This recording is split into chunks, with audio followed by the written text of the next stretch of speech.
Welcome back to the Deep Dive. You know, we love to unpack these intriguing connections we see between creativity and mental illness. Yeah, always a fascinating area to explore. And today we're diving into Hemingway's Brain by Andrew Farah. Oh, this is a great one. It really is, and it takes kind of a neurological scalpel to the life of one of America's most celebrated and troubled writers, Ernest Hemingway. Hemingway. You know, when you think of Hemingway, you think adventure, right? Wait. Bullfights, wars, safaris. But his life was also marked by a string of serious injuries. Yeah, a lot of people don't realize that. No, they don't. Yeah. And what's fascinating here is that Farah, he meticulously documents 9 major head traumas that Hemingway endured throughout his life. 9. 9. Wow. That's got to be more than just bad luck, Oh, right? yeah, absolutely. We're talking a mortar blast during World War I. Oh, wow. That left shrapnel in his legs and a severe concussion. Then there was a car accident in London, 2 plane crashes in Africa, Oh, my God. and countless other incidents. I mean, it's almost impossible to even imagine the cumulative effect that these traumas had on his brain. Okay, so let's unpack this a little bit, because you're telling me that the man who wrote The Sun Also Rises and For Whom the Bell Tolls, right? Like these incredibly powerful, influential works of literature Yeah. suffered repeated brain injuries. I mean, that's a side of Hemingway that I never really considered before. It's not something that's usually focused on. You know, people tend to think of him as this, larger than life figure. And this book really digs into, the medical history, highlighting how these weren't just isolated incidents. Farah really argues that these repeated traumas could have contributed to chronic traumatic encephalopathy, or CTE, Oh, which we often hear about in athletes who, suffer repeated concussions. right. Like boxers and football players, right? Gosh. I mean, that's kind of a scary thought. But can you maybe break down, like, how does CTE actually affect the brain? What's going on there? Well, CTE, it can cause progressive brain degeneration, leading to things like memory loss, personality changes, and even dementia. Oh, wow.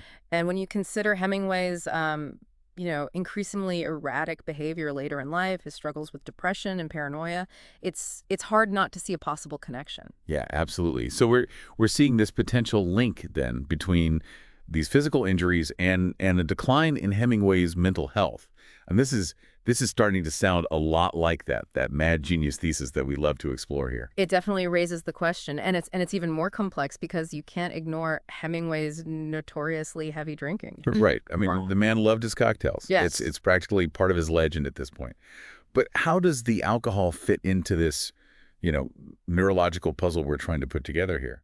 Well, Farah really explores how Hemingway's heavy alcohol consumption, combined with the brain injuries, likely created a perfect storm, exacerbating the damage and possibly accelerating his cognitive decline. Think of it like throwing gasoline on a smoldering fire. Yeah, a very dangerous cocktail, literally. But Farah makes kind of an interesting distinction, right? Yeah. Because he differentiates between what he calls alcohol-induced mood disorder Right. and bipolar disorder, Right. which Hemingway has often been associated with. Yeah, he does. And it challenges some of those common narratives about Hemingway's mental health. Yeah. Fair argues that Hemingway's symptoms were much more consistent with an alcohol-induced mood disorder Okay. brought on by years of heavy drinking rather than classic bipolar disorder. And he points out that while bipolar disorder involves these distinct manic phases, Hemingway, he never really exhibited those. Okay. So we're talking about mood swings, depression, potentially fueled by alcohol, Right. not necessarily the manic highs and lows we associate with bipolar disorder. Right. Okay. That's a really crucial distinction, I think, for people to understand. So we've got these head injuries, the alcohol use, and this picture that's emerging of a man struggling with his mental health. How did all of this play out in Hemingway's later years? What happened? Well, sadly, it's a story of decline. Farah paints a really, really vivid picture of Hemingway battling increasingly severe symptoms of dementia. Oh, wow. Paranoia, delusions, memory loss. I mean, imagine the anguish of a brilliant mind slowly losing its grip, That's heartbreaking to think about. Do we have any specific examples of how this how this manifested in his daily life? Absolutely. Hemingway became convinced that the FBI was watching him, that his phone was tapped, Oh, my goodness. that even his friends were plotting against him. And, this wasn't just a fleeting anxiety. It was a deeply rooted paranoia that consumed his thoughts and actions. Yeah.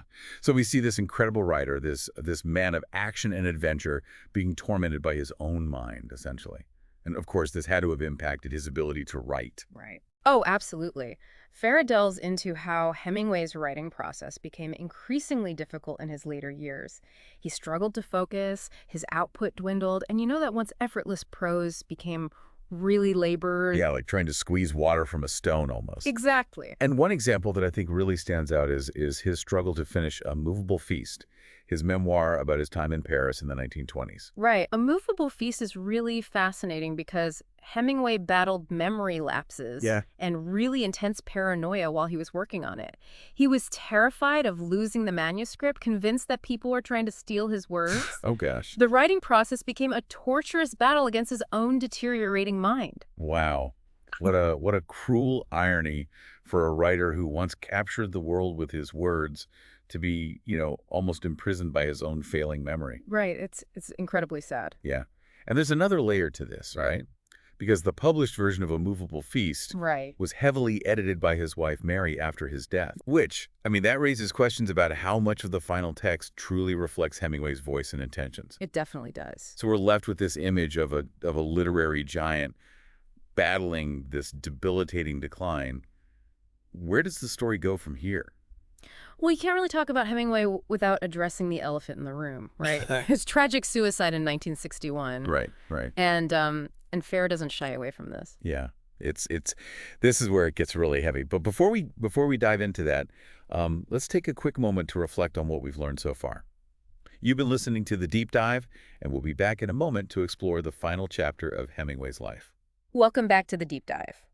Before the break, we were discussing how Hemingway's later years were marked by a tragic decline, both physically and mentally. Yeah, it's tough to reconcile that image, right?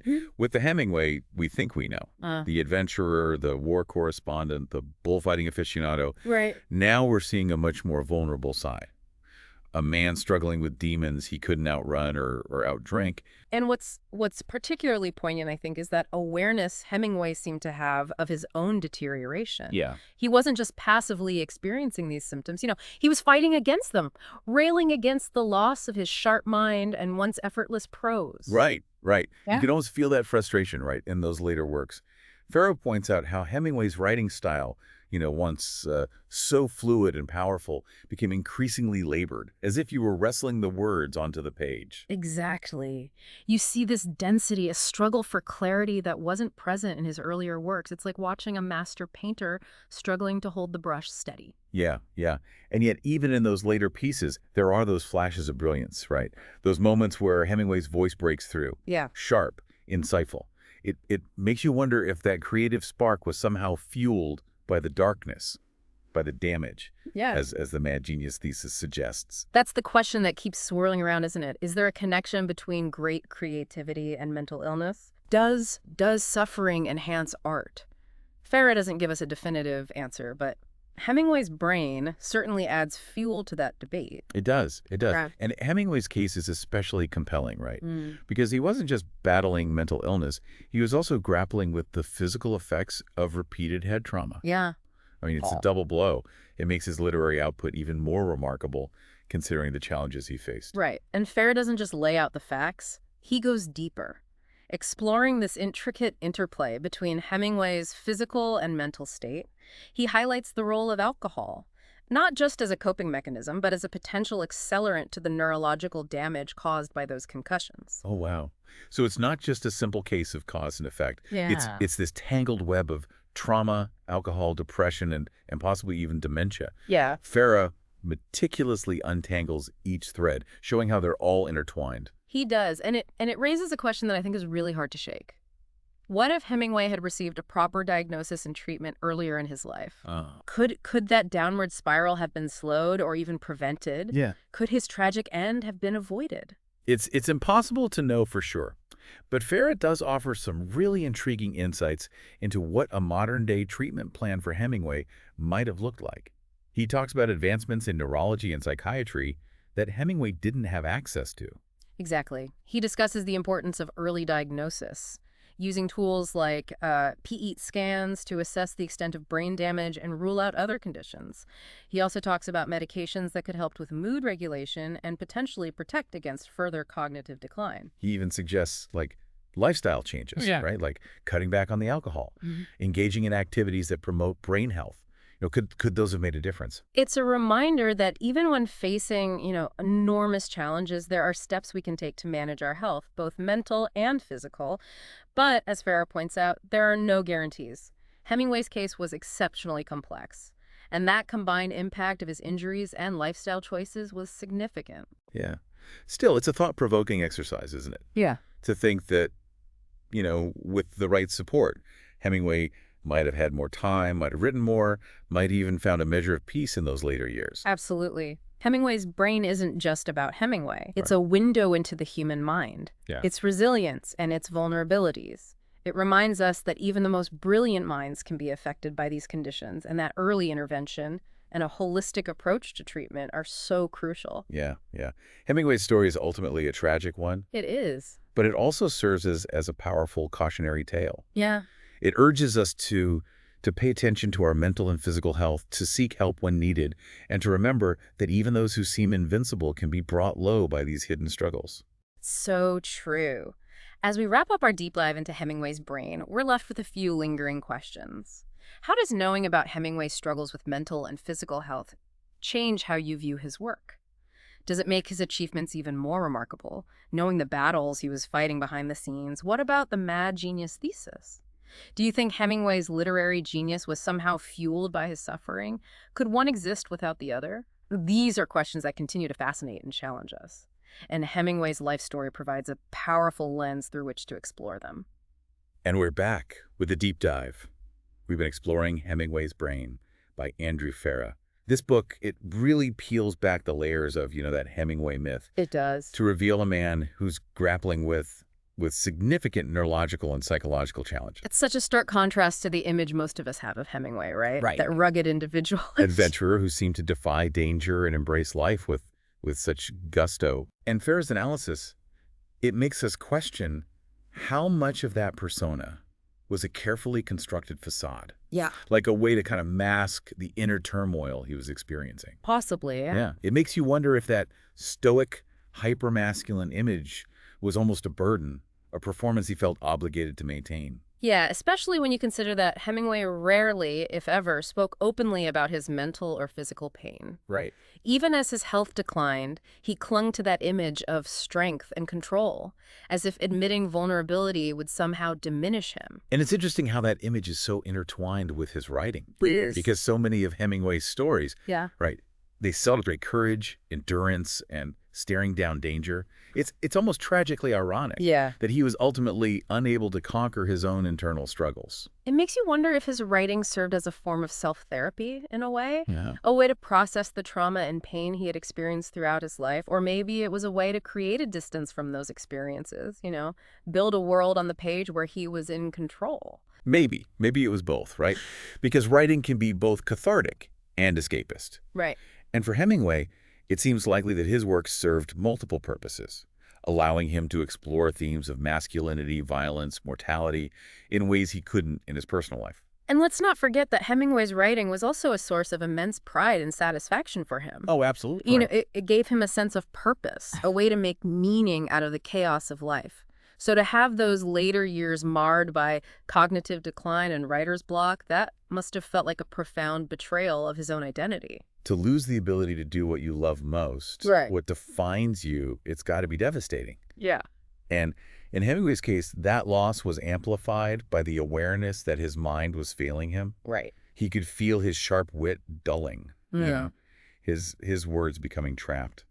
Farah's book doesn't offer easy answers, but it does illuminate the complexities of Hemingway's life and work. It does. It compels us to reconsider that image of Hemingway as the unyielding tough guy and recognize the vulnerable human being beneath the legend. And it really underscores that complex relationship between creativity and mental illness. Yeah. There's no simple formula, no clear-cut explanation. But by exploring these connections, by delving into the lives and minds of artists like Hemingway, we gain a deeper understanding of the human condition, both its brilliance and its fragility. Ultimately, Hemingway's story is a tragedy, but it's also a call for empathy and compassion. It reminds us that even the strongest among us can be vulnerable, and that seeking help is not a sign of weakness, but a sign of strength. So as we conclude our deep dive into Hemingway's brain, we're left with a final lingering question for you. What is Hemingway's true legacy? Is it the enduring power of his prose, the myth of the rugged individualist, or the heartbreaking reality of his struggle? Perhaps it's all of these things woven together, in a complex tapestry that reflects the triumphs and tragedies of a truly remarkable and ultimately human life. Thanks for joining us on The Deep Dive. We'll be back next time with another exploration into the fascinating world of creativity and the mind.